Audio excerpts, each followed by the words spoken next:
Welcome back. Now let's look at the menace of drug abuse. Drug abuse is the addictive use of drugs for non-medical purposes.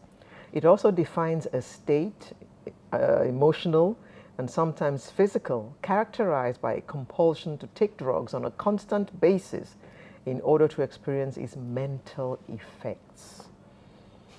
We hear that sometimes those who are on drugs feel a craving for these drugs because their bodies require them. Their bodies are so used to them that they crave those drugs. Now, why is there an increase in such behavior in our society? Well, we have two people in the studio who are going to help us analyze this.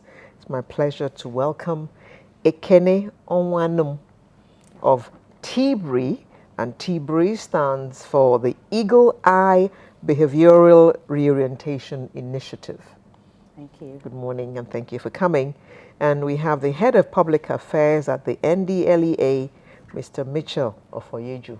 Good morning and thank you for joining us. It is sad that we have increased cases of drug abuse in the country. We are aware that Nigeria used to be a transit port once upon a time. So how did we become a destination for such hard drugs as cocaine and heroin and stuff like that? I would say in a society, we have like three major pillars in a society. And I take that to be the political, which is decision making. We look at the economic, which is how people survive. Then we look at the social issue around us. So I would say that these three contribute to what we are seeing as regards drugs. If you take up survive, where we survive, that's economic. You look at the lot of unemployment in the society. These days you look at there's divorce setting in. There's a lot of depression with people. There's people always looking out, what can we do to make a living? And if there's any opening anywhere, a lot of people hang out in bars, clubbing, moving out. So these are major places within the community. You can easily get involved in such things like drug abuse. That you hang around in a club doesn't mean that you're a drug user. Of course, yes. But it gives room. There's what we call environmental influence. You get there, you get someone that's into that. Somebody is being introduced for the first time. Somebody tries to see, okay, what is that? I really want to know. Okay, somebody has gone there to kind of calm mind or relax or forget about sorrow or forget about something. And he has got into that place and got hooked up with people that say, okay, try this, it will help you out. From helping out, it starts. Very interesting, because I know of some young men who tried cigarettes, choked on them, and never tried them again. So it means that these people who are trying out these drugs like the feeling that they got, Of this course. feeling of well-being. Of course. You know, euphoria relief. is the word. Relief. All my problems are in the High. background somewhere. I'm not thinking about them anymore. But that is not For that reality, moment. Mitchell. Yes, That's not reality. exactly. The fact is that, you see, the whole dynamics of drug production, trafficking, and use is something that the world is still grappling to resolve. As at 2013, the last estimate we have from the United Nations Office on Drugs and Crime is that 246 million people around the globe have used illicit drugs. That is 1 out of 20 persons between the ages of 15 to 64 years have used an illicit drug. And the problem is such that 27 million people, are problem drug users. And that is the size of a country like Malaysia. So, and half of that amount of people who use drug are said to be problem users.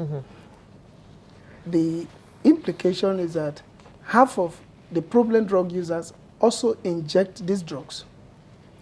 And 1.6 million people who inject drugs are said to be living with HIV. So there is a connection between drug drugs use and HIV. and HIV. There's also a nexus between drugs and crime. Because fighting crime, fighting drugs is like fighting crime. When you prevent drugs, you have succeeded 50% in crime prevention because most criminal activities are drug-induced. Can you prevent drug abuse? To some extent.